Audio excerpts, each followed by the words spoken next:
ಅವರು CBSE ICSE ಓದಿದಾರಂತ, ನೋಡಿದಾರಂತ ರೂಲ್ಸು. ಆ ಕಾನೂನು ಇದೆಯಂತ, ಅದು ಯಡಿಯೂರಪ್ಪರಿಗೆ ಗೊತ್ತಂತ. ಹಿರಿಯರು ರೆಸ್ಪೆಕ್ಟ್ ಕೊಡ್ತೀವಿ, ರಾಜ್ಯವನ್ನು ಆಳಿದವರು. ಇಷ್ಟು ದಿವಸಕ್ಕೆ ಕನ್ನಡಿಗರಿಗೆ ಮೋಸ ಮಾಡಿದವರೇ ಅವರು. ಸೊ ನಾನು ಅದನ್ನು ಟೀಕಾ ಟಿಪ್ಪಣಿ ಮಾಡೋದಕ್ಕೆ ಹೋಗೋದಿಲ್ಲ. BJP ಆ್ಯಂಡ್ ಗ್ಯಾಂಗ್ ಏನು ವಿಚಾರ ಅಂತ ಹೇಳಿದರೆ, ಅವರಿಗೆ ಇಲ್ಲಿ ಬೆವರು ಸುರಿಸಿ ಟ್ಯಾಕ್ಸ್ ಕಲೆಕ್ಟ್ ಮಾಡ್ತಾರಲ್ಲ, ಅದ್ರ ಬಗ್ಗೆ ಧ್ವನಿ ಎತ್ತಬೇಕು ಅಂದರೆ ಮಾಡೋದಿಲ್ಲ. ಹೈಯೆಸ್ಟ್ ಟ್ಯಾಕ್ಸ್, ಸೆಕೆಂಡ್ ಹೈಯೆಸ್ಟ್ ನಮ್ಮ ರಾಜ್ಯ ಕೊಡ್ತಾ ಇರೋದು. ಅದ್ರ ಜೊತೆಗೆ ಬರಗಾಲ ಬಂದಾಗ ಇವ್ರು ಯಾರು ಕೂಡ ಧ್ವನಿ ಎತ್ತಲಿಲ್ಲ. ಧ್ವನಿ ಎತ್ತಿದ್ರೆ ಯಾರಾದರೂ ಕೊನೆಗೆ ಸುಪ್ರೀಂ ಕೋರ್ಟಿಗೆ ಹೋಗಿ ತಗೊಂಡು CBSE ಯಾವುದು ಸೆಂಟ್ರಲ್ ಗೌರ್ಮೆಂಟ್ದಲ್ವಂತ ರೂಲ್ಸು, ಏನು ನಾವು ಮಾಡಿರೋದ ರೂಲ್ಸು. ಹೈಯೆಸ್ಟ್ ಎಲ್ಲ ಕಡೆಯೂ ಕೂಡ ದ್ವಿಭಾಷಾ ಇದೆ. ಬಟ್ ನಾವು ನಮ್ಮ ರಾಜ್ಯದಲ್ಲಿ, ನಾನು ಮಾಧ್ಯಮದಲ್ಲಿ ಒಂದು ಮಾತನ್ನು ಹೇಳಲಿಕ್ಕೆ ಇಷ್ಟಪಡ್ತೀನಿ. ನೋಡಿ, BJP ಅವ್ರಿಗೆ ಉತ್ತರ ಕೊಡೋದಕ್ಕಿಲ್ಲ. BJP ಅವ್ರು ಇಷ್ಟು ಹೊಲ್ಸು ಮಾಡಿರೋದ್ರಿಂದನೇ ಅವರ ವಿರೋಧ ಪಕ್ಷದಲ್ಲಿ ಕೂತ್ಕೊಂಡವರು. ವಿರೋಧ ಪಕ್ಷದಲ್ಲಿ ಕೂತ್ಕೊಂಡಿರೋ ಅಶೋಕ್ ಅವ್ರ ಕನ್ನಡ ನೋಡಿದ್ದೀರಾ ನೀವು? ನಮ್ಮ ಎಂಥದ್ದು ಶೋಭಾ ಕಾರಂಜ್ಲೆ ಭಾಳ ಒಳ್ಳೆ ಕಾಮೆಂಟ್ ಮಾಡಿದ್ದಾರೆ. ಏನಂತ, ಇವರಿಗೆ ಬುದ್ಧಿನೇ ಇಲ್ಲ ಏನೋ, ಎಂಥದ್ದು ಶಿಕ್ಷಣ ಸಚಿವರೇ ಶಿಕ್ಷಣನೇ ಇಲ್ಲ ಅಂತ ಹೇಳಿ. ಅವ್ರು ಹಿಂದಿ ಕೇಳಿದ್ದೀರಾ ನೀವು? ಅವ್ರು ಹೋಗಿ ಡೆಲ್ಲಿಗೆ ಹೋಗಿ ಹಿಂದಿ ಮಾತಾಡಿದಾರಲ್ಲ. ಎಷ್ಟೋ ಜನರು ಕಾಮೆಂಟ್ ಮಾಡಿದ್ದಾರೆ ಸೋಷಿಯಲ್ ಮೀಡ್ಯಾದಲ್ಲಿ. ಮೋಸ್ಟ್ಲಿ ಮಧುವ್ರು ಇವರು ಮಾತಾಡಿರೋದು ನೋಡೇ ಚೇಂಜ್ ಮಾಡಿರ್ಬೇಕಂತ. ಅದಕ್ಕಂತೂ ಚೇಂಜ್ ಮಾಡಿಲ್ಲ ನಾನು. ಮಕ್ಕಳ ಭವಿಷ್ಯಕ್ಕೋಸ್ಕರ ಒತ್ತಡ ಎಕ್ಸಾಮ್ದು ಇರ್ತದೆ. ನಾನು 35 to 33 ಮಾಡಿದಾಗ ನಾನು ಯಾಕೆ ಅಂತೇಳಿ ಹೇಳಿದೆ ತಮಗೆಲ್ಲರಿಗೂ ಕೂಡ. ಇದೆಲ್ಲದೂ ಕೂಡ ತುಂಬ ವರ್ಷದಿಂದ. ಆಮೇಲೆ ಕುವೆಂಪು ಅವರು ಕೂಡ ಮಾತೆತ್ತಿದ್ರು ಒಂದು ಸತಿ. ಅದನ್ನು ಕ್ರಮೇಣ ವ್ಯವಸ್ಥೆ ಬೇರೆ ಬೇರೆಯವರಿದ್ದರು. ನಮ್ಮ ಸರ್ಕಾರನೂ ಇತ್ತು, JDS ಇತ್ತು, BJP ಇತ್ತು, ಕೋಲಿಷನ್ ಗೌರ್ಮೆಂಟ್ಸ್ ಇತ್ತು, ಎಲ್ಲ ನಾವೆಲ್ಲ ನೋಡ್ಕೊಂಡು ಬಂದಾಗ ಸಾಕಷ್ಟು ಜನರು ಗ್ರಾಮೀಣ ಭಾಗದಲ್ಲಿ ವಿಶೇಷವಾಗಿ ಇವತ್ತು ಥರ್ಡ್ ಲ್ಯಾಂಗ್ವೇಜ್ ಹೇರಿಕೆಯನ್ನು ಎಲ್ಲದು ಏನಾಗಿದೆ, ಇವರಿಗೆ ಹಿಂದಿ ಅಂತೇಳಿ ಪ್ರಮೋಟ್ ಮಾಡ್ತಾರೆ ಅಲ್ಲಿ ನರೇಂದ್ರ ಮೋದಿಯವ್ರನ್ನ ಖುಷಿಪಡಿಸೋದಕ್ಕೆ, ಓಲೈಸೋದಕ್ಕೆ. ಅದಲ್ಲ, ಎಲ್ಲ ಲ್ಯಾಂಗ್ವೇಜ್ ಇದೆ. ಕೆಲವು ಕಡೆ ಕನ್ನಡನೇ ಇದೆ ಥರ್ಡ್ ಲ್ಯಾಂಗ್ವೇಜು, ಅದು ಕೂಡ ಇದೆ. ಅದಕ್ಕೂ ಕೂಡ ನಾವು ಏನು ರೂಪರೇಖೆ ಮಾಡ್ತೀವಿ ಅದನ್ನು ಕೂಡ ನಾವು ಮುಂದೆ ತಗೊಳ್ಬೇಕು. ಆಮೇಲೆ ಈ 2016ರಲ್ಲಿ ಈ 2 ಲ್ಯಾಂಗ್ವೇಜ್ ಇದು ಬರಬೇಕಂತ ಹೇಳಿದೆ. We all have to get ready. ಹಂಗಂದ ತಕ್ಷಣ ನಮ್ಮ ಕನ್ನಡಿಗರೇ, ನಾನು ಅವತ್ತು ಮಾಧ್ಯಮದಲ್ಲೂ ಕೂಡ ನಾನು ನಿಮಗೆಲ್ಲ ಹೇಳಿದೆ, ನಮ್ಮ ಕನ್ನಡಿಗರು ಹೊಟ್ಟೆಪಾಡಿಗೆ ಹಿಂದಿಯನ್ನು ಕಲಿಕೆಯಾಗಿ ಬೋಧನೆ ಮಾಡ್ತಾ ಇದ್ದಾರೆ. ಅವರಿಗೆ ಯಾವುದೇ ಥರದ ತೊಂದರೆ ಆಗಬಾರ್ದು, ಒತ್ತಡ ಇರಬಾರ್ದು, ಗ್ರೇಡಿಂಗ್ ಇರ್ತದೆ ಅನ್ನೋದೊಂದು ಬಿಟ್ಟರೆ ಯಾವುದೇ ಭಾಷೆ ವಿರುದ್ಧ ಅಲ್ವೇ ಅಲ್ಲ. ಹಂಗಾರೆ ಕನ್ನಡನ ಕಲಿಬಾರ್ದು ಅಂಥೇಳಿ ಇವರೆಲ್ಲ ಹೇಳ್ತಾರಂತ. ಆ ಪ್ರಶ್ನೆ ಹಾಕ್ಬೋದಾ ಇವರಿಗೆ? ಹಾಕಲ್ಲ ನಾನು. ಅದಕ್ಕೆ ನಾನು ಅದು ಹೇಳೋದಿಲ್ಲ. ಸರ್ಕಾರ ಇದೆ, ಮಾನ್ಯ ಮುಖ್ಯಮಂತ್ರಿಗಳಿಗೂ ಕೂಡ ನಾನು ಮನವಿಯನ್ನು ಮಾಡಿದ್ದೀನಿ. ಮುಖ್ಯಮಂತ್ರಿಗಳು ಅದನ್ನು ಕರೆಕ್ಟಾಗಿ ಹೇಳಿದ್ದಾರೆ. ಇದು ಒಳ್ಳೆಯದಿದು. ಯಾಕೆಂದರೆ ಗ್ರೇಡಿಂಗ್ ಸಿಸ್ಟಮ್ ಮಾಡಿದ್ರೆ ಕಲ್ತಂಗೂ ಆಗುತ್ತೆ, ಶಿಕ್ಷಣದಲ್ಲಿ ಒತ್ತಡ ಬರೋದಿಲ್ಲ ಅಂತ. ಯಾರೋ ಟೀಕಾ ಟಿಪ್ಪಣಿ ಮಾಡ್ತಾರೆ ಅಂಥೇಳಿ ನಾವು ಉತ್ತರ ಕೊಡೋದಕ್ಕೆ ಹೋಗೋದಿಲ್ಲ. ಅದರ ಅವಶ್ಯಕತೆ ನನಗಿಲ್ಲ. ಹಾಗಾದರೆ ಕುವೆಂಪು ಅವರಿಗೆ ಕನ್ನಡನ ದ್ವೇಷ ಮಾಡಿದ್ರಂತ? ಅವ್ರು ಕೇಳ್ಕೊಂಡಿದ್ರಲ್ಲ, ಕುವೆಂಪು ಅವರು ದ್ವೇಷ ಮಾಡಿದ್ರಂತ. ಆಮೇಲೆ ಕನ್ನಡ ಪರಿಸರ, ಈಗ ಕನ್ನಡ ಸಂಘಟನೆಯವರು ಈಗೆಲ್ಲ ಹೋರಾಟ ಮಾಡ್ತಾ ಇದ್ದಾರಲ್ಲ, ಅವ್ರು ಎದುರುಗಡೆ ಬಂದು ಮಾತಾಡೋಕ್ಕೆ ಹೇಳಿ. ಆಮೇಲೆ ಅವರೇನಂದ್ರು ಒತ್ತಡಕ್ಕೆ ಅಂತ ಹೇಳಿ. ಒತ್ತಡ ಅಲ್ಲ ಇದು. ಸುಮಾರು 7-8 ತಿಂಗಳಿಂದ ಚರ್ಚೆ ಮಾಡಿ ಎಲ್ಲದನ್ನೂ ಕೂಡ ತೀರ್ಮಾನ ಮಾಡಿ ಅಸೆಂಬ್ಲಿ ಸೆಷನ್ ಆಗಲಿ, ಅಸೆಂಬ್ಲಿ ಸೆಷನ್ ಆದಮೇಲೆ ಈ ತೀರ್ಮಾನವನ್ನು ತಗೊಳ್ಳೋಣ ಅಂಥೇಳಿ ನಾವು ತೊಗೊಂಡಿರ್ತಾರಂತ. ನೋಡಿ, ಟೀಕಾ ಟಿಪ್ಪಣಿ ಮಾಡೋರು ಇದ್ದೇ ಇರ್ತಾರೆ. ಬಹು ಸಂಖ್ಯಾತರು ಕನ್ನಡಿಗರು ಕೂಡ ಇವತ್ತು ಅದನ್ನು ಒತ್ತಡವನ್ನು ನಮ್ಮ ಮಕ್ಕಳಿಗೆ, ಬಡವರಿಗೆ, ಇದು ಭಾಳ ಬಡವರಿಗೆ, ಪ್ರೈವೇಟ್ ಆರ್ಗನೈಸೇಷನ್ಸು ಒಬ್ಬ ಅಧ್ಯಕ್ಷ ಭಾಳ ಹಗುರವಾಗಿ ಮಾತಾಡಿದ್ದಾನೆ. ಅವ್ರನ್ನ ಎಲ್ಲಿ ನೋಡ್ಕೋಬೇಕೋ ಅಲ್ಲಿ ನೋಡ್ತೀವಿ, ಅದೇನು ತೊಂದರೆ ಏನಿಲ್ಲ. ಯಾಕೆಂದರೆ ಅಷ್ಟು ಹಗುರವಾಗಿ ಮಾತಾಡಿದ್ದಾರೆ ಅಂತ ಹೇಳಿದರೆ ಆ ವಿಚಾರದೊಳಗೆ, ಯಾಕೆಂದರೆ ಅದೊಂದು ಅಭ್ಯಾಸ ಇದೆ ಅವರಿಗೆ ಮುಂಚೆನೂ ಕೂಡ. ನಾನು ಅಂಥವ್ರಿಗೆಲ್ಲ ಉತ್ತರ ಕೊಟ್ಟ ಅಭ್ಯಾಸ ಇಲ್ಲ. ಬಟ್ ಕಾನೂನಿದೆ, ಕಾನೂನನ್ನ ಯಾವ ರೀತಿ ತರಬೇಕು ಅನ್ನೋದು ಗೊತ್ತಿದೆ. ಅದನ್ನು ನಾವು ಮಾಡ್ತಾಯಿದ್ದೀವಿ. ಇದನ್ನು ಯಾವುದೇ ರಾಜಕಾರಣ ಅಲ್ಲ. ನಮ್ಮ ಕನ್ನಡ ಮಕ್ಕಳಿಗೆ, ಕನ್ನಡ ರಾಜ್ಯದ ಮಕ್ಕಳಿಗೆ ಯಾವುದೇ ಥರದ ಒತ್ತಡ ಆಗಬಾರ್ದು ಅಂತ ನಿಟ್ಟಿನ ಮೇಲೆ ನಾವು ಇದನ್ನು ಮಾಡ್ತಾಯಿದ್ದೀವಿ. ಎಲ್ಲ ನಾನು ಹೇಳ್ತಾ ಇರೋದು ಕೊಂಕಣಿ ಸಮಸ್ಯೆ. ಈಗ ಒಂದು ನಿಮಿಷ, ಹಿಂದಿ ತೆಗೆದ್ರಂತ ಇವ್ರು ಹೇಳೋದು ನೋಡಿದರೆ, ಯಡಿಯೂರಪ್ಪರದು ನೋಡಿದೆ, ಹಿಂದಿನ ತೆಗೆದೇ ಬಿಡೋದು ಅಂತೇಳಿ. ಫಸ್ಟ್ ಅವ್ರು ಓದ್ಕೊಳ್ಳೋಕೆ ಹೇಳಿ. ಈ ರಾಜ್ಯವನ್ನು ಆಳಿದವರು ಅವರು ಮುಖ್ಯಮಂತ್ರಿಗಳಾಗಿ. ನಾನು ಏನು ಸ್ಟೇಟ್ಮೆಂಟ್ ಕೊಟ್ಟಿದ್ದೀನಿ ಅನ್ನೋದನ್ನ ನೋಡಿ, ಆಮೇಲೆ ಫುಲ್ ಹೇಳಿದ್ದೀನಿ ಅಂತ. ನಂಗೆ ಗೊತ್ತು ರಿಪರ್ಕಷನ್ಸ್ ಏನಾಗುತ್ತೆ, ಎಲ್ಲದೂ ಕೂಡ ನಾನು ಉತ್ತರ ಕೊಟ್ಬಿಟ್ಟಿದ್ದೀನಿ. ಅದಕ್ಕೆ ಯಾವುದೇ ಥರದ ಯಾರ್ಯಾರು ಕೆಲಸ ಮಾಡ್ತಾಯಿದ್ದಾರೆ ಅವ್ರಿಗೆ ಯಾರು ಕೂಡ ತೊಂದರೆ ಆಗದೇ ಇರ್ತಕ್ಕಂಥ ರೀತಿಯಲ್ಲಿ ನಾವು ಕಾನೂನನ್ನ ತರೋದು. ಯಾವತ್ತಷ್ಟು ಕಾನೂನು ತರಬೇಕಾದ್ರೆ ಯಾರನ್ನೂ ಹಾಳು ಮಾಡೋದಕ್ಕಲ್ಲ. ಇದರಲ್ಲಿ ಭಾಷೆ ಹಾಳಾಗ್ಬಿಡ್ತಾ? ಭಾಷೆ ಏನು ಹಾಳು ಮಾಡಿಲ್ಲಲ್ಲ. ಹಂಗೆ ನೋಡಿದರೆ ದ್ವಿಭಾಷೆ ತಂದು ಮುಗಿಸ್ಬಿಡ್ಬೇಕಾಗಿತ್ತು. ನಾನು ಹಂಗೆ ಮಾಡಲಿಲ್ಲ. ಯಾಕೆಂದರೆ ನಮ್ಮ ಸಿಸ್ಟಮಲ್ಲಿ ಆ ಥರ ಏನಾದ್ರು ಮಾಡೋದಾದರೆ ಅದಕ್ಕೆ ಬಹಳ ದೊಡ್ಡ ಮಟ್ಟದಲ್ಲಿ ಅದನ್ನ ನಾವು ಏನು ಚರ್ಚೆ ಮಾಡಬೇಕಾಗತ್ತೆ, ವಿಚಾರಗಳನ್ನು ತೊಗೊಳ್ಬೇಕಾಗತ್ತೆ, ಆಮೇಲೆ ನಾವು ಮಾಡಬೇಕಾಗತ್ತೆ. ಅಲ್ಲ, ಧೈರ್ಯ ಇದ್ರೆ ಅದನ್ನು ಹೇಳಿ, ಇವಾಗಲೇ ಹೇಳ್ರಿ. ತೆಗ್ದಾಕ್ತಾರೆ ಅಂತ ಇವಾಗ ಹೇಳಬೇಕು, ಇವಾಗ ಅವ್ರು ಬಾಯಿ ಬಿಟ್ಟು. ಅದ್ರ ಜೊತೆಗೆ ಅಲ್ಲ ಹೇಳಿ, ಅವ್ರು ಜೋರಾಗಿ ಹೇಳಬೇಕು. ಯಡಿಯೂರಪ್ಪರು ಹೇಳಬೇಕು, ಎಲ್ಲರೂ ಹೇಳಬೇಕು. ಬಂದರೆ ಇದನ್ನು ತೆಗೆದು ಹಾಕ್ತೀವಿ ಅಂತ ಒಂದು ಹೇಳಬೇಕು. ಹಿಂದಿ ಭಾಷೆನ ನ್ಯಾಷನಲ್ ಲ್ಯಾಂಗ್ವೇಜ್ ಮಾಡ್ತೀನಿ ಅಂತ ಧೈರ್ಯವಾಗಿ ಹೇಳಬೇಕು. ಅವ್ರಿಗೇನಾದ್ರು ಬಿ ಜೆ ಪಿಯವ್ರಿಗೆ ನಾನು ಚಾಲೆಂಜ್ ಮಾಡ್ತೀನಿ. ಈಗ ನರೇಂದ್ರ ಮೋದಿ ಅವರು ಇದ್ದಾರಲ್ಲ, ಮಾಡೋಕ್ಕೆ ಹೇಳಿ. ನಮ್ಮ ದೇಶ ಫಸ್ಟ್ ಹಿಸ್ಟ್ರಿ ಅರ್ಥ ಮಾಡ್ಕೊಳ್ಳೋಕೆ ಹೇಳಿ. ಯಾಕೆಂದರೆ ಇವರೆಲ್ಲ ಹಿಟ್ಲರ್ ಸಂಸ್ಕೃತಿ ಇವ್ರದ್ದು.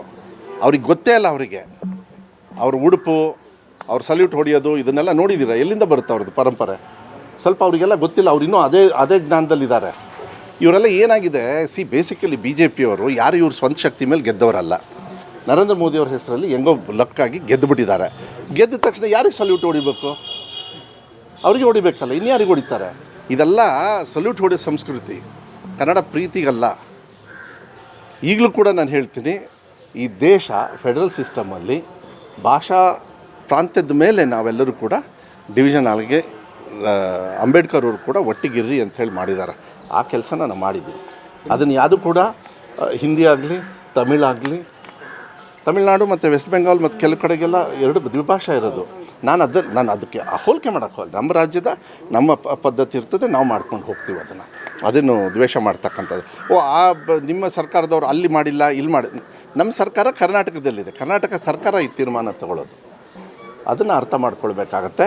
ಆಮೇಲೆ ನಾನು I am very happy that Kannada ಹೋರಾಟಗಾರರು ತುಂಬ ವರ್ಷದಿಂದ ಇದನ್ನು ಬೇಡ್ಕೊಂಡು ಪಾಪ ಎಲ್ಲ ಥರದ ನಾವು ಪಾಪ ಏನಾಗ್ತದೆ, ಅವ್ರ ಬೇಡಿಕೆಗಳನ್ನು ಅವರಿಗೆ ಗೌರವನ ಕೊಡ್ತಕ್ಕಂಥದ್ದು, ಮಕ್ಕಳಿಗೂ ತೊಂದರೆ ಆಗದೇ ಇರತಕ್ಕಂಥ ರೀತಿಯಲ್ಲಿ ನಾವು ಮಾಡ್ತೀವಿ. ಇದು ಹಿಂದಿ ಅಂತ ತೊಗೊಂಡು ಹೋಗೋದೈತಲ್ಲ, ಅದು ಮೋಸ್ಟ್ಲಿ ನರೇಂದ್ರ ಮೋದಿಗೆ ಮಾತ್ರ ಖುಷಿ ಪಡಿಸೋದಕ್ಕೆ. ಅವರು ತಮಿಳು ಓದ್ತಾ ಇದ್ದಾರೆ, ಯಾರಿಗೆ ಖುಷಿ ಪಡಿಸ್ತಾರಂತೆ? ಅವ್ರ ಪಾರ್ಟ್ನರ್ AIADMK ಮಾಡ್ತಾರಂತ. ತೆಲುಗು ಇದ್ದಾವೆ, ಚಂದ್ರಬಾಬು ನಾಯ್ಡು ಅವ್ರಿಗೆ ಮಾಡ್ತಾರಂತ. ನನಗೆ ಗೊತ್ತಿರೋ ಪ್ರಕಾರ ಮರಾಠಿ ಇದೆ. ಬೇರೆ ಹೋರಾಟಗಳು ಒಂದು ಕಡೆ ಇದ್ದರೂ ಕೂಡ ನಾವು ಗೌರವ ಕೊಡೋದನ್ನ ಕೊಡ್ತಾಯಿದ್ದೀವಿ. ನೀವು ಕೊಂಕಣಿ ಅಂದ್ರಿ, ಎಲ್ಲ ಆಯಿತು. ಈಗ ಬ್ಯಾರೀಸ್ ಅಂತೇಳಿ ಕೂಡ ನಿಗಮ ಮಾಡಿದ್ದಾರೆ. ಅವರು ಕೂಡ ಬಂದು ಹೇಳಿದರು ನಮಗಿದೆ ಪ್ರಾತಿನಿಧ್ಯನ ಕೊಡಿ. ಅವ್ರ ಭಾಗದಲ್ಲಿ ಕೊಡೋದು ಅದು ಯಾವ ರೀತಿ ಪರವಾಗಿಲ್ಲ. ಬಟ್ ಅದರಿಂದ ಮಕ್ಕಳಿಗೆ ಕಲಿಕೆಗೆ ಒತ್ತಡ ಆಗಬಾರ್ದು. ಅದು ನನ್ನ ವಿಚಾರ ಇತ್ತು. ಮಾನ್ಯ ಮುಖ್ಯಮಂತ್ರಿಗಳು ಅದನ್ನು ಮನವರಿಕೆ ಮಾಡಿ ನಾವು ತೀರ್ಮಾನವನ್ನು ತಗೊಂಡಿದ್ದೀವಿ. ಇನ್ನೊಂದು ಸರ್, ಮದ್ರಾಸುಗಳಲ್ಲಿ ಕನ್ನಡ ಕಲಿಕೆ ನಿಲ್ಲಿಸಿದ್ದಾರೆ ಅನ್ನೋ ಒಂದು ಆಕ್ಷೇಪವನ್ನು ಇಲ್ಲ, ನೋಡೋಣ. ಆಧರಿಸಿ ಇವ್ರು ಮಾತೆತ್ತಿರ BJP ಯವರು ಒಂದು ಧರ್ಮದ ವಿರುದ್ಧ ಮಾಡೋದು ಅವರಿಗೆ ಚಾಳಿ, ಕೆಟ್ಟ ಚಾಳಿ. ಅವ್ರ ವಿರುದ್ಧನೇ ಬೀಳುತ್ತೆ. ಈಗ ದಾವಣಗೆರೆಯಲ್ಲಿ ಏನು ಮಾಡ್ತಾ ಇದ್ದಾರಂತೆ? ಮದ್ರಾಸನ್ನು ಹೋಗಿ ಅಪ್ಕೋತಾ ಇದ್ದಾರಂತ. ನಾಚಿಕೆ ಆಗಲ್ಲ ಇವರಿಗೆ? BJP ಅವ್ರಿಗೆ ನಾಚಿಕೆ ಆಗಲ್ಲ? ನಮ್ಮ ದೇಶದೊಳಗೆ ಎಲ್ಲ ಜಾತಿ ಧರ್ಮದವರು ಕೂಡ ಇರಬೇಕು ಅಂಥೇಳಿ ಬಾಬಾ ಸಾಹೇಬ್ ಅಂಬೇಡ್ಕರ್ ಅವ್ರು ಕೊಟ್ಟಿರೋದು. ಎಲ್ಲ ಭಾಷೆ ಓದ್ತಕ್ಕಂಥವ್ರು ಕೂಡ ಭಾಷೆಯನ್ನು ಯಾರ್ಯಾರು ಮಾತಾಡ್ತಾರೋ ಅವರೆಲ್ಲರೂ ಕೂಡ ಇರ್ತಕ್ಕಂಥದ್ದು. ಅವ್ರು ಇಲ್ಲಿ ಬರ್ತಾರೆ, ನಾವು ಅಲ್ಲಿ ಹೋಗ್ತೀವಿ. ಈಗ IAS ಆಫೀಸರ್ ಇದ್ದಾರಲ್ಲ, ಒರಿಸ್ಸಾ ಅಲ್ಲೆಲ್ಲ ಹೋದಾಗ ಒರಿಸ್ಸಾ ಕಲಿಬೇಕು. ಎಲ್ಲಿ ಕಲಿತಾರೆ? ಇಲ್ಲೇನು ಹೇಳ್ಕೊಟ್ಟಿದ್ದೀನಿ ನಾನು. ಅದಕ್ಕೆ ಒಂದು ಇದಿದೆ ಅವ್ರದ್ದು, ಎಲ್ಲಿ 2 ವರ್ಷ ಟ್ರೈನಿಂಗು, 6 ಮಂತ್ಸು ಟ್ರೈನಿಂಗ್ ಇದೆ. ಅವರೆಲ್ಲ ಕಲಿತಾರೆ. ಎಷ್ಟು IAS ಆಫೀಸರ್ಸ್ ಕನ್ನಡ ಮಾತಾಡೋದು ಅದು ಅದ್ಭುತವಾಗಿ. ಅವ್ರು ಸ್ವಲ್ಪ ಗೊತ್ತಾಗ್ಬಿಡುತ್ತೆ ಅವರು ಕನ್ನಡಿಗರಲ್ಲ ಅಂತ. ಆದರೂ ಕೂಡ ಕನ್ನಡವನ್ನು ನಮ್ಮ ಭಾಷೆನ ಕಲಿತಾರೆ. ನಮ್ಮವ್ರು ಹೋಗಿ ಬೇರೆ ಭಾಷೆ ಕಲಿತಾರೆ. ಅದು ನಮ್ಮ ಕರ್ತವ್ಯ. ಮದ್ರಾಸುಗಳಲ್ಲಿ ಯಾಕೆ ಸರ್ ಕನ್ನಡ ಇಲ್ಲ, ನೋಡೋಣ. ಅದನ್ನು ಏನು ಕಲಿತಾ ಇಲ್ಲ, ಕನ್ನಡ ಕಲಿಸ್ತೀವಿ ಅಂತ ಹೇಳಿದ್ದಾರೆ. ಅದನ್ನು ಮಾಡೋಣ, ತಗೊಳ್ಳಿ, ಅದಕ್ಕೇನಂತೆ. ಬಟ್ ಒಂದು ಕರ್ನಾಟಕದಲ್ಲಿ ಎಲ್ಲ ಶಾಲೆಯಲ್ಲೂ ಕೂಡ ಕಡ್ಡಾಯವಾಗಿ ಕನ್ನಡ ಕಲಿಬೇಕು ಅನ್ನೋದು ನಮ್ಮ ಆಸೆ. ಆ ನಿಟ್ಟಿನ ಮೇಲೆ ಹಂತವಾಗಿ ನಾವು ಕೆಲಸ. ಬಟ್ ಬೇರೆಯವ್ರನ್ನ ತೆಗಿಬೇಕು, ಬೇರೆ ಭಾಷೆನ ತೆಗಿಬೇಕಂದ್ರೆ ಎಲ್ಲ ಭಾಷೆ ಕಲಿತಕ್ಕಂಥವ್ರು ಕೂಡ ಇದ್ದಾರೆ. ಅದನ್ನೆಲ್ಲದೂ ಕೂಡ ಎಲ್ಲರ ಜೊತೆನೂ ಚರ್ಚೆ ಮಾಡಿ, ಮಾನ್ಯ ಮುಖ್ಯಮಂತ್ರಿಗಳು ಕೂಡ ಚರ್ಚೆ ಮಾಡಿ ಇಂಥ ಥರ ಡಿಸಿಷನ್ ಏನು ತಗೋತೀವಿ. ನಾವೇನೇ ತೊಗೊಂಡ್ರೇನು ಒಂದು ತಿಳ್ಕೊಳ್ಳಿ, ಮಕ್ಕಳ ಹಿತದೃಷ್ಟಿಯಿಂದ ಟೀಕಾ ಟಿಪ್ಪಣಿಗಳು ಅವ್ರು ಇದ್ದೇ ಇರ್ತಾರೆ. ಅವರು ವಿರೋಧ ಪಕ್ಷದವ್ರು ನಮ್ಮನ್ನೇನು ಕುತ್ಕೊಂಡು ಅಪ್ಪಿಕೊಳ್ಳೋಕ್ಕಾಗಲ್ಲ. ಅವ್ರು ಯಾವಾಗ ಬೇಕಾದ್ರೆ ಪ್ಲೇಟ್ ಚೇಂಜ್ ಮಾಡ್ತಾರೆ. ದಾವಣಗೆರೆಯಲ್ಲಿ ಹೋಗಿ ಮದ್ರಾಸದಲ್ಲೇ ಕುತ್ಕೊಂಡಿರ್ತಾರೆ ಇವರು, ಬೇಕಾದ್ರೆ ಅಲ್ಲಿ ಹೋಗಿ ಜಪ ಮಾಡ್ತಾರೆ ಇವರು. ಅಂಥವ್ರು ಇವರು ಮತ ಬರುತ್ತೆ ಅಂದರೆ. ಸರ್, ಕನ್ನಡ ಅನುದಾನಿತ ಶಾಲೆಗಳನ್ನ ಹೆಚ್ಚು ಮಾಡ್ತೇವೆ ಅಂತ ಹೇಳಿದ್ರಿ ಸರ್. ಕನ್ನಡ ಅನುದಾನಿತದ್ದು 2 ವರ್ಷನ್ ಇದೆ. ಒಂದು ಟೀಚರ್ಸ್ ಕೊಡೋದು, ಅದಕ್ಕೆ ಅದನ್ನು 2020ವರೆಗೂ ಮಾಡಿದ್ದೀವಿ. ಮಾನ್ಯ ಮುಖ್ಯಮಂತ್ರಿಗಳಿಗೆ ನಾನು ಮನವಿ ಮಾಡಿದ್ದೀನಿ. ಬಜೆಟ್ ಆದಮೇಲೆ ಕೂತ್ಕೊಂಡು ಪ್ರೈವೇಟಾಗಿ ಚರ್ಚೆ ಮಾಡೋಣ. ಯಾಕೆಂದರೆ ನೆಕ್ಸ್ಟ್ ಇಯರಿಂದ ಅದನ್ನು ಘೋಷಣೆ ಮಾಡಬೇಕು. ಐ ಥಿಂಕ್ ಏಪ್ರಿಲ್ ಎಂಡಲ್ಲಿ ನಾನು ಮತ್ತೆ ಅದನ್ನು ಮಾನ್ಯ ಮುಖ್ಯಮಂತ್ರಿಗಳಿಗೆ ಟೈಮ್ ಕೇಳಿದ್ದೀನಿ, ಎಷ್ಟು ಖರ್ಚಾಗುತ್ತೆ, ಎಕ್ಸಾಕ್ಟ್ಲಿ ಏನಾಗುತ್ತೆ ಅಂತ. ನಾವು ಆರ್ಥಿಕ ಹೊರೆನೇ ನೋಡಬೇಕಾಗುತ್ತೆ, ಒಂದೇ ಸತಿಗೆ ನಾವು ಮಾಡೋದಕ್ಕಾಗಲ್ಲ. 1995 ಮೇಲೆ ನಾವು ಕೊಡಬೇಕು ಅಂತ ನನ್ನದು ಆಸೆ ಇದೆ. ಅದನ್ನು ಮಾಡ್ತಾರೆ ಅಂತೇಳಿ ವಿಶ್ವಾಸ ಇದೆ. ನಾನು ಕೂಡ ಬಜೆಟಲ್ಲಿ ಕೊಡ್ಬೇಕಾದ್ರೆ ಕೊಡ್ತೀವಿ. ಬಟ್ ಸಿ ಎಮ್ ಅವ್ರು ಎಲ್ಲ ವಿಚಾರಗಳನ್ನ ನೋಡಬೇಕಲ್ಲ, ಕೇಳಿದ್ದೆಲ್ಲ ಕೊಟ್ಬಿಡೋದಲ್ಲ. ಈಗ 1995 ನಾನು ನಿಲ್ಲಿಸಿದ್ದ ನಾನಲ್ಲ, ಮುಂಚೆ ಆಗಿದ್ದು. ಈಗ 2015ರಿಂದ 2020ವರೆಗೂ ಕನ್ನಡ ಅನುದಾನಿತ ಶಾಲೆಗಳಿಗೆ ಟೀಚರ್ಸ್ ತಗೊಳ್ಳಿ ಯಾರು ಕೊಟ್ಟಿದ್ದು? ಮಾನ್ಯ ಸಿದ್ದರಾಮಯ್ಯ ಅವರು ಅಭಿಮಾನಕ್ಕೆ ಕೊಡ್ತಾರೆ. ಇದೆಲ್ಲದೂ ಕೂಡ ಆಮೇಲೆ ನನ್ನ ಇಲಾಖೆಯಲ್ಲಿ ನೀವು ನೋಡ್ಕೊಂಡು ಬಂದಿದೆ, ಸಾಕಷ್ಟು ಸಮಸ್ಯೆಗಳು ಪೈಲಪ್ ಆಗಿ ಕೂತ್ಕೊಂಡಿದ್ದು ಹಂತವಾಗಿ ಮಾಡ್ತಾಯಿದ್ದೀವಿ. ಇದು ಸಮಸ್ಯೆ ಅಲ್ಲ, ಒತ್ತಡ. ಸಮಸ್ಯೆಗೆ ಒತ್ತಡಕ್ಕೆ ಭಾಳ ಡಿಫ್ರೆನ್ಸ್ ಇರ್ತದೆ.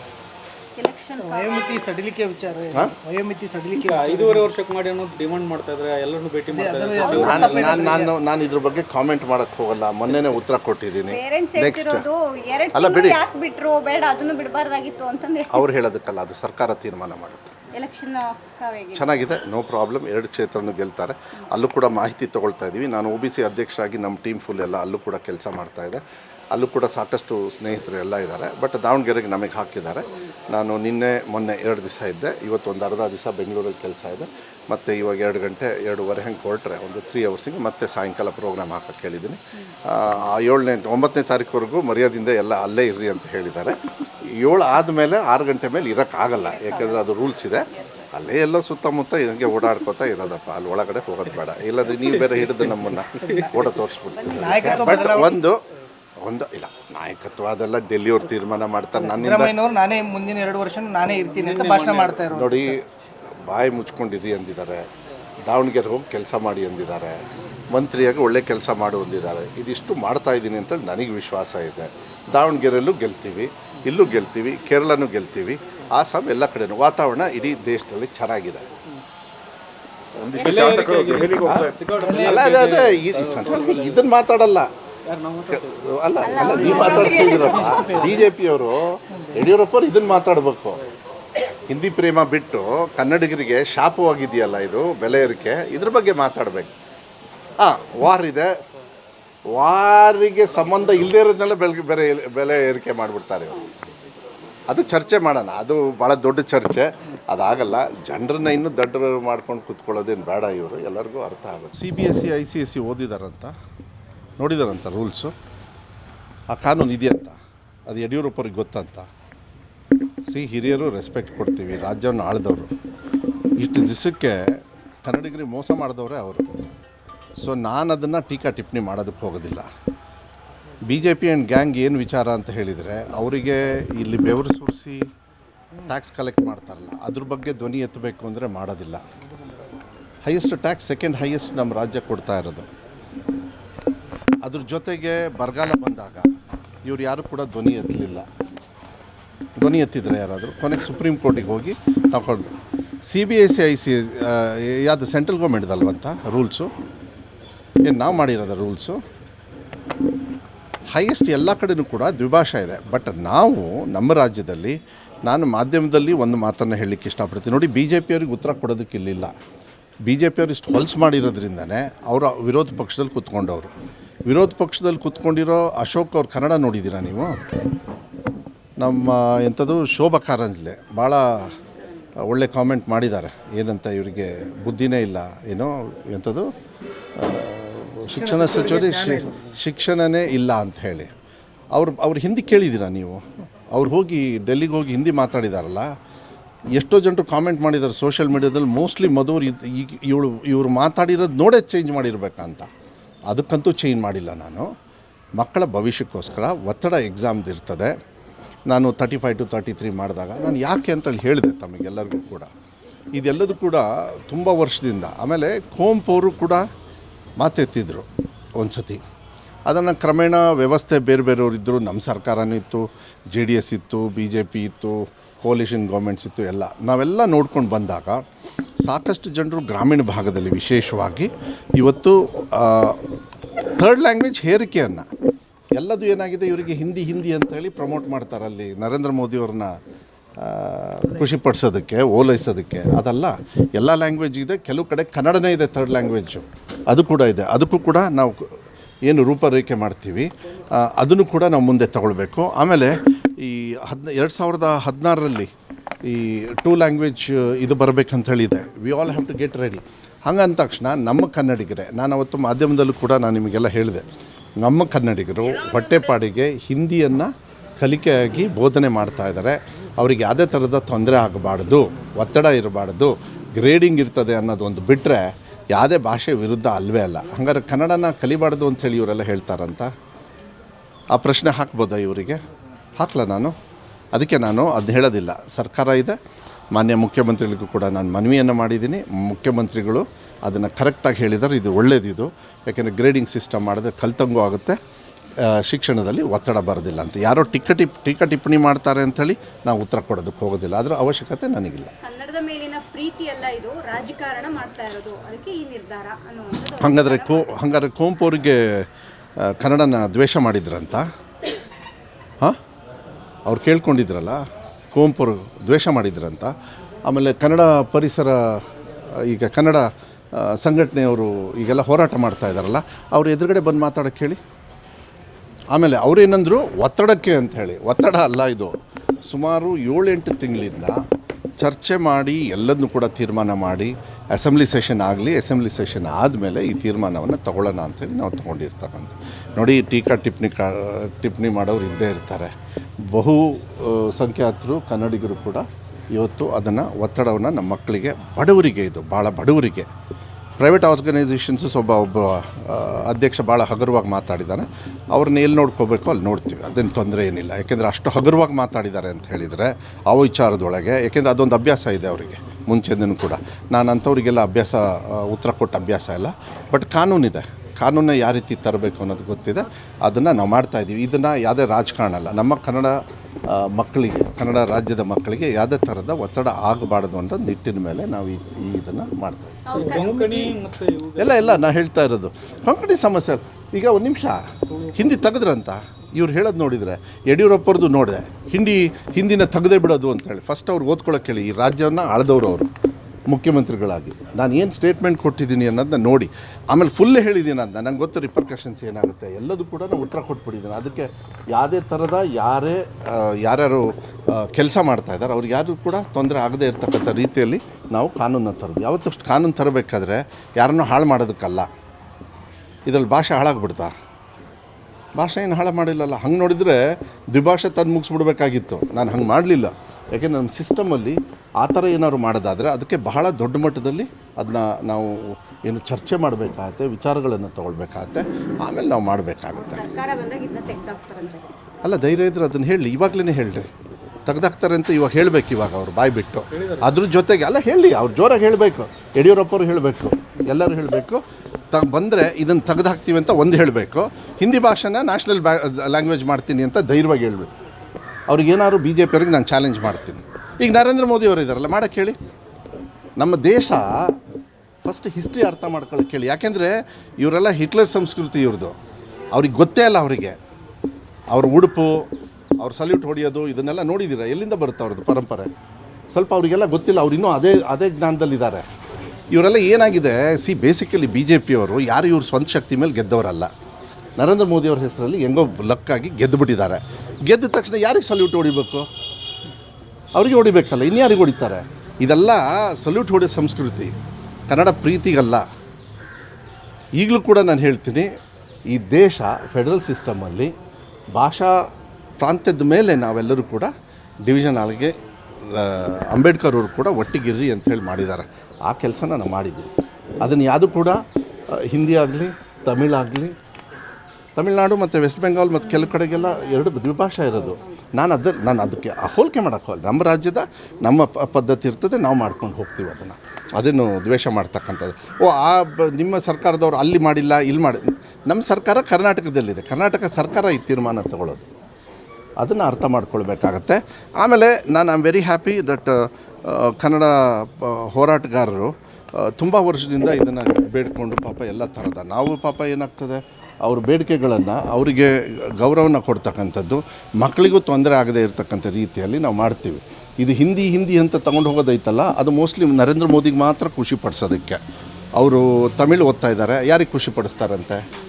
ಅವ್ರ ಪಾರ್ಟ್ನರ್ AIADMK ಮಾಡ್ತಾರಂತ, ತೆಲುಗು ಇದ್ದಾವೆ, ಚಂದ್ರಬಾಬು ನಾಯ್ಡು ಅವ್ರಿಗೆ ಮಾಡ್ತಾರಂತ.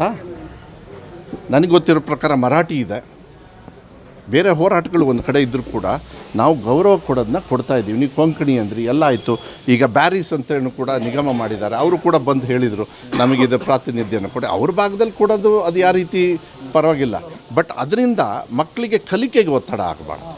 ಅದು ನನ್ನ ವಿಚಾರ ಇತ್ತು. ಮಾನ್ಯ ಮುಖ್ಯಮಂತ್ರಿಗಳು ಅದನ್ನು ಮನವರಿಕೆ ಮಾಡಿ ನಾವು ತೀರ್ಮಾನವನ್ನು ತೊಗೊಂಡಿದ್ದೀವಿ. ಇನ್ನೊಂದು ಸರ್, ಮದ್ರಾಸಗಳಲ್ಲಿ ಕನ್ನಡ ಕಲಿಕೆ ನಿಲ್ಲಿಸಿದ್ದಾರೆ ಅನ್ನೋ ಒಂದು ಆಕ್ಷೇಪವನ್ನು ಸುರೇಶ್ ಇಲ್ಲ, ನೋಡೋಣ. ಆಧರಿಸಿ ಇವ್ರು ಮಾತೆತ್ತಿರ BJP ಅವರು ಒಂದು ಧರ್ಮದ ವಿರುದ್ಧ ಮಾಡೋದು ಅವರಿಗೆ ಚಾಳಿ, ಕೆಟ್ಟ ಚಾಳಿ, ಅವ್ರ ವಿರುದ್ಧನೇ ಬೀಳುತ್ತೆ. ಈಗ ದಾವಣಗೆರೆಯಲ್ಲಿ ಏನು ಮಾಡ್ತಾ ಇದ್ದಾರಂತೆ, ಮದ್ರಾಸನ್ನು ಹೋಗಿ ಅಪ್ಕೋತಾ ಇದ್ದಾರಂತ.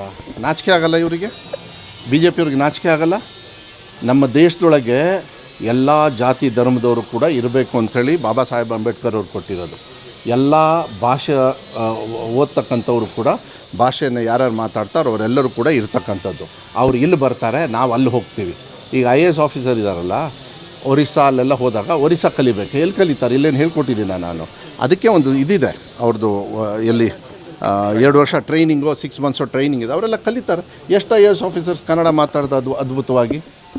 ಅವ್ರು ಸ್ವಲ್ಪ ಗೊತ್ತಾಗ್ಬಿಡುತ್ತೆ ಅವರು ಕನ್ನಡಿಗರಲ್ಲ ಅಂತ. ಆದರೂ ಕೂಡ ಕನ್ನಡವನ್ನು ನಮ್ಮ ಭಾಷೆನ ಕಲಿತಾರೆ. ನಮ್ಮವ್ರು ಹೋಗಿ ಬೇರೆ ಭಾಷೆ ಕಲಿತಾರೆ. ಅದು ನಮ್ಮ ಕರ್ತವ್ಯ. ಮದ್ರಾಸಗಳಲ್ಲಿ ಯಾಕೆ ಸರ್ ಕನ್ನಡ ಇಲ್ಲ, ನೋಡೋಣ. ಅದನ್ನು ಏನು ಕಲಿತಾ ಇಲ್ಲ, ಕನ್ನಡ ಕಲಿಸ್ತೀವಿ ಅಂತ ಹೇಳಿದ್ದಾರೆ, ಅದನ್ನು ಮಾಡೋಣ ತಗೊಳ್ಳಿ, ಅದಕ್ಕೇನಂತೆ. ಬಟ್ ಒಂದು, ಕರ್ನಾಟಕದಲ್ಲಿ ಎಲ್ಲ ಶಾಲೆಯಲ್ಲೂ ಕೂಡ ಕಡ್ಡಾಯವಾಗಿ ಕನ್ನಡ ಕಲಿಬೇಕು ಅನ್ನೋದು ನಮ್ಮ ಆಸೆ. ಆ ನಿಟ್ಟಿನ ಮೇಲೆ ಹಂತವಾಗಿ ನಾವು ಕೆಲಸನ, ಬಟ್ ಬೇರೆಯವ್ರನ್ನ ತೆಗಿಬೇಕು, ಬೇರೆ ಭಾಷೆನ ತೆಗಿಬೇಕಂತಲ್ಲ. ಎಲ್ಲ ಭಾಷೆ ಕಲಿತಕ್ಕಂಥವ್ರು ಕೂಡ ಇದ್ದಾರೆ. ಅದನ್ನೆಲ್ಲದೂ ಕೂಡ ಎಲ್ಲರ ಜೊತೆನೂ ಚರ್ಚೆ ಮಾಡಿ, ಮಾನ್ಯ ಮುಖ್ಯಮಂತ್ರಿಗಳು ಕೂಡ ಚರ್ಚೆ ಮಾಡಿ ಇಂಥ ಥರ ಡಿಸಿಷನ್ ಏನು ತಗೋತೀವಿ. ನಾವೇನೇ ತೊಗೊಂಡ್ರೂ ಒಂದು ತಿಳ್ಕೊಳ್ಳಿ, ಮಕ್ಕಳ ಹಿತದೃಷ್ಟಿಯಿಂದ ಟೀಕಾ ಟಿಪ್ಪಣಿಗಳು ಅವ್ರು ಇದ್ದೇ ಇರ್ತಾರೆ. ಅವರು ವಿರೋಧ ಪಕ್ಷದವ್ರು ನಮ್ಮನ್ನೇನು ಕುತ್ಕೊಂಡು ಹಬ್ಬೋಕ್ಕಾಗಲ್ಲ. ಅವ್ರು ಯಾವಾಗ ಬೇಕಾದ್ರೆ ಪ್ಲೇಟ್ ಚೇಂಜ್ ಮಾಡ್ತಾರೆ. ದಾವಣಗೆರೆಯಲ್ಲಿ ಹೋಗಿ ಈಗ ಮದ್ರಾಸದಲ್ಲೇ ಕುತ್ಕೊಂಡಿರ್ತಾರೆ ಇವರು, ಬೇಕಾದ್ರೆ ಅಲ್ಲಿ ಹೋಗಿ ಜಪ ಮಾಡ್ತಾರೆ ಇವರು. ಅಂಥವ್ರು ಇವರು ಮತ ಬರುತ್ತೆ ಅಂದರೆ. ಇಲ್ಲ ಸರ್, ಕನ್ನಡ ಅನುದಾನಿತ ಶಾಲೆಗಳನ್ನು ಹೆಚ್ಚು ಮಾಡ್ತೇವೆ ಅಂತ ಹೇಳಿದ್ರಿ ಸರ್. ಹೌದಾ? ಇಲ್ಲ, ಹಾಂ, ಕನ್ನಡ ಅನುದಾನಿತದ್ದು 2 ವರ್ಷನ್ ಇದೆ. ಒಂದು ಟೀಚರ್ಸ್ ಕೊಡೋದು, ಅದಕ್ಕೆ ಅದನ್ನು 2020ವರೆಗೂ ಮಾಡಿದ್ದೀವಿ. ಮಾನ್ಯ ಮುಖ್ಯಮಂತ್ರಿಗಳಿಗೆ ನಾನು ಮನವಿ ಮಾಡಿದ್ದೀನಿ, ಬಜೆಟ್ ಆದಮೇಲೆ ಕೂತ್ಕೊಂಡು ಪ್ರೈವೇಟಾಗಿ ಚರ್ಚೆ ಮಾಡೋಣ. ಯಾಕೆಂದರೆ ನೆಕ್ಸ್ಟ್ ಇಯರಿಂದ ಅದನ್ನು ಘೋಷಣೆ ಮಾಡಬೇಕು. ಐ ಥಿಂಕ್ ಏಪ್ರಿಲ್ ಎಂಡಲ್ಲಿ ನಾನು ಮತ್ತೆ ಅದನ್ನು ಮಾನ್ಯ ಮುಖ್ಯಮಂತ್ರಿಗಳಿಗೆ ಟೈಮ್ ಕೇಳಿದ್ದೀನಿ, ಎಷ್ಟು ಖರ್ಚಾಗುತ್ತೆ, ಎಕ್ಸಾಕ್ಟ್ಲಿ ಏನಾಗುತ್ತೆ ಅಂತ. ನಾವು ಆರ್ಥಿಕ ಹೊರೆನೇ ನೋಡಬೇಕಾಗುತ್ತೆ, ಒಂದೇ ಸತಿಗೆ ನಾವು ಮಾಡೋದಕ್ಕಾಗಲ್ಲ. 1995 ಮೇಲೆ ನಾವು ಕೊಡಬೇಕು ಅಂತ ನನ್ನದು ಆಸೆ ಇದೆ. ಅದನ್ನು ಮಾಡ್ತಾರೆ ಅಂತೇಳಿ ವಿಶ್ವಾಸ ಇದೆ. ನಾನು ಕೂಡ ಬಜೆಟಲ್ಲಿ ಕೊಡ್ಬೇಕಾದ್ರೆ ಕೊಡ್ತೀವಿ. ಬಟ್ CM ಅವ್ರು ಎಲ್ಲ ವಿಚಾರಗಳನ್ನ ನೋಡಬೇಕಲ್ಲ, ಕೇಳಿದ್ದೆಲ್ಲ ಕೊಟ್ಬಿಡೋದಲ್ಲ. ಈಗ 1995 ನಾನು ನಿಲ್ಲಿಸಿದ್ದ ನಾನಲ್ಲ, ಮುಂಚೆ ಆಗಿದ್ದು. ಈಗ 2015ರಿಂದ 2020ವರೆಗೂ ಕನ್ನಡ ಅನುದಾನಿತ ಶಾಲೆಗಳಿಗೆ ಟೀಚರ್ಸ್ ತೊಗೊಳ್ಳಿ ಯಾರು ಕೊಟ್ಟಿದ್ದಿದೆ? ಮಾನ್ಯ ಸಿದ್ದರಾಮಯ್ಯ ಅವರು.